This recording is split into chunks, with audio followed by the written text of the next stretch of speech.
Force Incident Report. That's the name of the two-page form all NYPD officers will soon be obliged to fill out every time they use force in the field. It's part of the new guidelines announced last week, based on a report aimed at enforcing transparency and accountability among officers. The report also says such guidelines have been blatantly lacking and calls for the NYPD to focus on training cops to de-escalate when faced with situations that could turn violent. But what will this really mean as the new rules take effect over the next months and years in terms of how the NYPD and New York City residents will interact? Here to discuss the guidelines and the Inspector General's report are Robert Ganji, the Director of PROP, Police Reform Organizing Project. Welcome. Good to be here. Thank you. Thanks for joining us. And journalist Ashoka Jagru, who often writes about policing and police-community relations. And thank you for joining us. Thank you. As well. Thank you. Good to be here. So to frame this a little bit, on the same day that this report came out, Police Commissioner Bratton released his own findings and said, we're going to shore up our training and this is where we are right now, and was sort of stealing the thunder from the Inspector General, this should have been his moment. It's the first time since the office was created in 2013, his first report laying out what he did. So does that sort of speak to the dynamic that we're faced here with? Well, I think Bratton is, even though he's not an elected official, he's a very astute politician, and he was clearly trying to get ahead of whatever the findings were in the report and whatever publicity the report was trying to get. It's actually not the first report. There have been two other reports from the IG's office, one on chokehold, which shows that chokehold is still not widely used, but certainly used from time to time, even though it's prescribed and prohibited by NYPD guidelines. And they also issued a report on litigation against the NYPD. And part of what's interesting about that is often you read in the press that complaints against the NYPD are going down with the Civilian Complaint Review Board. That's not a surprise. People don't have faith that the Civilian Complaint Review Board is going to be effective in applying sanctions to cops who behave badly. Litigation's going up. Over the last 5 years, there have been 15,000 lawsuits filed against the city because of NYPD bad practice. It could be false arrest, it could be abusive treatment. So that's a more telling sign about the behavior of cops in the street and how people are responding to it. Getting back to the use of force issue, we at PROP, and I think most police reform people, don't have a lot of faith in guidelines that are coming from central office. Yep.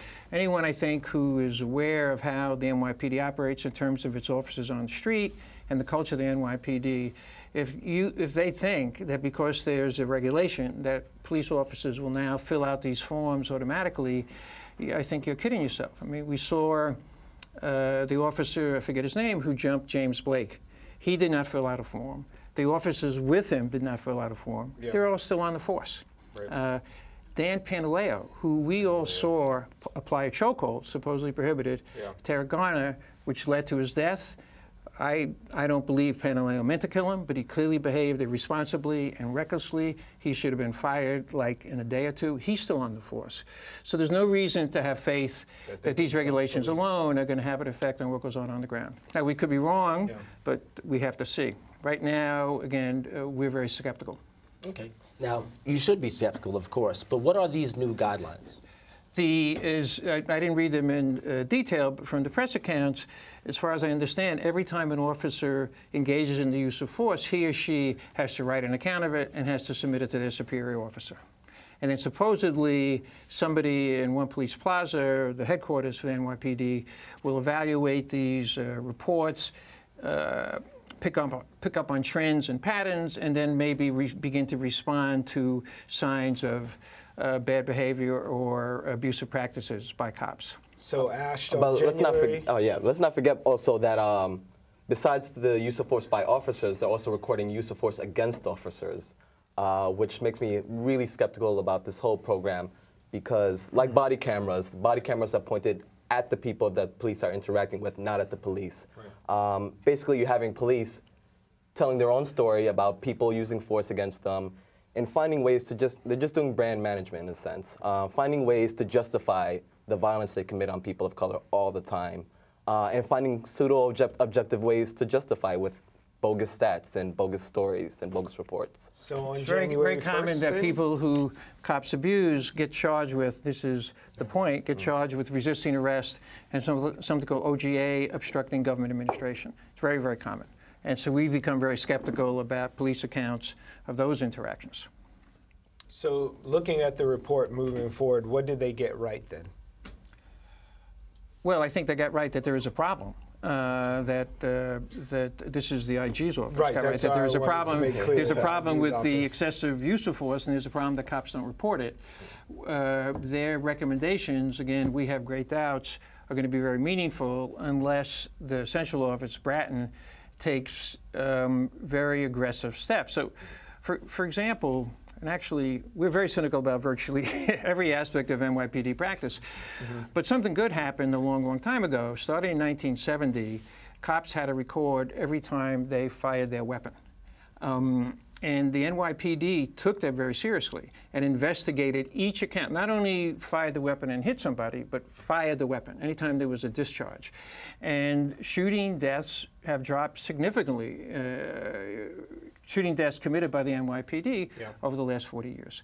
But we know that the department acted aggressively to do something about it, investigated and sanctioned officers who clearly misused their weapon. We don't have any reason to believe that kind of thing is going to happen now regarding use of force.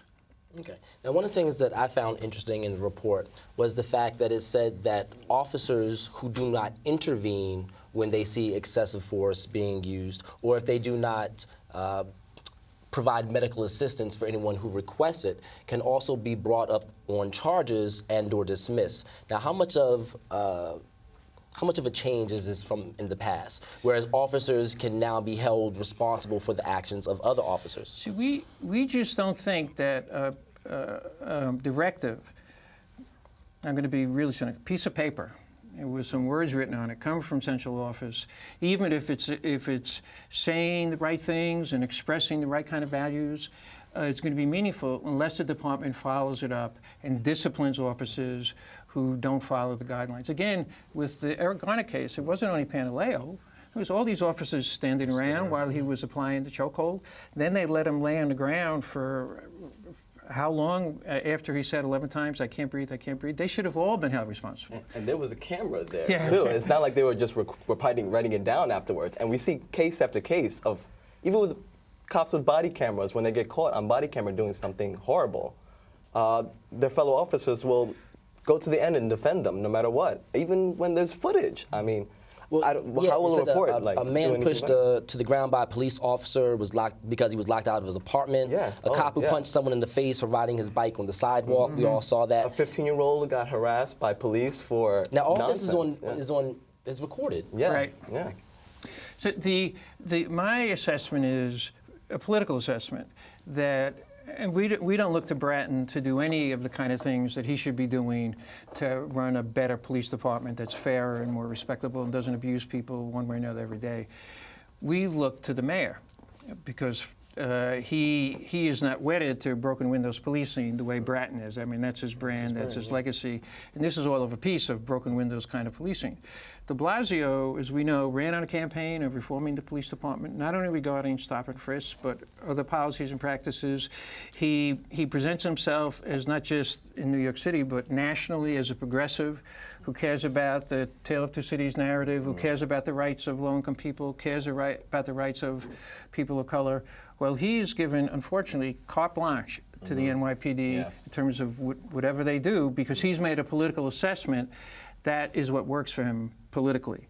So it's up to people like us to put pressure on him where he sees he will pay a political price. This is where I might disagree with Mr. Ganji. I don't have any faith in Mayor de Blasio or many of the progressive politicians we have in the city council, quite frankly. Melissa Mark Viverito and the rest of the city council gave the NYPD 1,300 new cops. Jumaane Williams wants to give Williams wants to give them bulletproof glass. The Brooklyn Borough President and the Manhattan Borough President want to give them raises for you being violent, quite frankly. Well, give them raises. I'm cynical too. The politics, in my view, is up to us. Yeah. They will, in my judgment, people like Mark Viverito and de Blasio so far have been terrible on these issues. Mark Viverito pressing for 1,000 more cops, they got 1,300 more cops. When more cops is going to mean more abusive treatment of people of color in the city. Well, I'm going to push back against saying more cops means more abuse, because isn't this the chance to get the new blood in to right maybe some of the previous wrongs? If we're talking about training, we have the opportunity to infuse 1,300. God bless you. The report, I think the report, the Inspector General report said that actually new officers are more likely to be violent than older officers. Yeah, new officers with bad training, but if you come in thinking you're walking into a bowling alley, but your instructor says this is a movie theater, you're going to have to rethink the way that you are interacting with All folks. the wisdom which we accept, and it's not just our wisdom, it's the wisdom of retired police officers who I've talked to, of academics. The real training and orientation for police officers comes not when they're in academy, not when they're taken off the streets for 3 days to go to the training academy, comes in the streets at the precinct level. And the new officers will be integrated into the current broken windows, aggressive, proactive policing culture. We have no expectations that that's going to help. We think more police officers, in effect, greater strength, greater person power is just going to lead to more abusive treatment of people of color. Now, I have to also just ask, when does this begin? This is January 1. When did what The begin? reports will When start did the reports? January When will 1st. the reports begin? A month or two. January. Yeah, January. Okay. Yeah. In the new year. Well, we don't expect to see much from the reports. Yeah. And what we're talking about, it's really important to make this point. What we're talking about is not recent. I think we all know that. I'm a white person here. You're all men of color. My guess is you've all had bad interactions with NYPD officers. I'd be surprised if you haven't. I have. Most white people do not have bad interactions with NYPD officers. I raised 2 sons. They're now in their 30s and 40s. I never worried, literally never worried about an interaction between them and the cops. You know, any parent raising a black or Latino boy in city will warn that child about what you do when you see a police officer. You're probably safer just across to the other side of the street. Abusive treatment by cops of vulnerable populations, especially low-income people of color, has gone on for decades. Kelly didn't stop it. And Kelly and Bloomberg, we think it got worse. And Bratton is taking no effective So steps to if stop these it. 2 pages aren't the answer, then what is a legitimate step that the city council and the mayor could take that could be politically expedient as well, which is something they're interested in? But what is a concrete step besides this stamping a paper? I think me and Mr. Ganji might agree. First step is end broken windows. That's the minimum, end broken windows. Stop criminalizing young, poor people of color. And that's the first step. Beyond that, I don't know what's politically expedient, quite frankly. We're all aware that at the end of December and early January, the NYPD officers went on a work stoppage in a protest against de Blasio. Over that 3-week period, the numbers are extraordinary. Scott Arrests didn't dropped fall by down. 66%. Summonses dropped by 90%. The NYPD reported a decrease in crime. There was no account of a police officer ignoring any kind of serious situation that was going on in the streets. They abandoned, for that 3 weeks, broken windows policing. And by accounts of several people that I read in magazines and newspapers, young men of color felt relief. It was great. Yeah. It was They great. weren't targeted. The apocalypse didn't happen either. The apocalypse didn't happen. You know, the chaos and whatever people are afraid of when they support broken windows policing did not, tear the city apart. Well, And one bad apple and all that. I'm going to ask Ash. Yeah. In your experience, in your reportage, and being a person of color walking around New York City, give me a split between the people who are bad actors and cops who are waking up every morning doing their job and take the duty to serve and protect as something serious. I think they should quit their job, quite frankly. No, I'm asking for a split. Like, what percentage of cops are the no-good-nicks versus the people who are out there working for a living and want to go home and kiss No, someone? personally, That is an unfair question. Yeah, personally, I I have think. an answer to Personally, that. no, Yeah, you go personally, first. no. I have an Personally, I answer. think they're an inherently oppressive force, no matter The what. question was what the split is. There are no good ones. The No, they're question inherently is based oppressive. on, Inherently and oppressive. I probably would agree on a false premise. It's not the personnel, it's the policy. Anyone who becomes a police officer in New York City, to succeed, you have to get with the program. And getting with the program means you have a quota, You have to make a certain number of arrests, give out a certain number of tickets, make a certain number of stops per month. If you don't hit those numbers, you will get a poor job evaluation. Whether you're a man or woman, whether you're white, Latino, So Asian, even a or good black. cop is Even doing far more practice on a daily basis. So the cops that do things that we care about are what you see cops do on TV shows. They're detectives. They investigate serious crimes, violent crimes, and they have devoted their energy to catch the people who do harmful things and endanger the lives of people. That's what police should concentrate on. In New York City, that is a very small segment of the police force. Most police officers are patrolling the streets under the pressure from quotas and broken windows, and they regularly engage in abusive treatment. Even if they treat people respectfully, in New York City, police officers arrest, and I'm not making this up, we go into the courts of the street, they arrest people for riding a bike on the sidewalk, for carrying an open alcohol container, walking between two subway you can cars. get a summons for those things. And you could also get arrested. Yeah. And we know that 85 to 95% of the people who get ticketed and arrested for those things are people of color.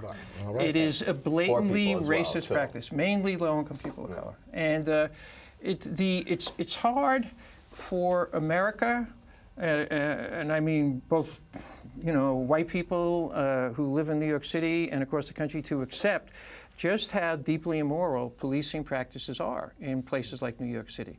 Every day, again, we go into the courtrooms. When we don't go every day. We see mainly low-income people of color who have been ticketed or arrested for frivolous offenses, activities. yeah. And they're usually low-income. They're highly vulnerable, and by no stretch of the imagination would you apply the label to these people that they're dangerous or predatory. They're often... We're going to have to end it on that Okay. note right there. We could probably talk about this for days and days and days. And Thank you very gentlemen, much. Thank you. We're going to have to have you back, all right? Okay.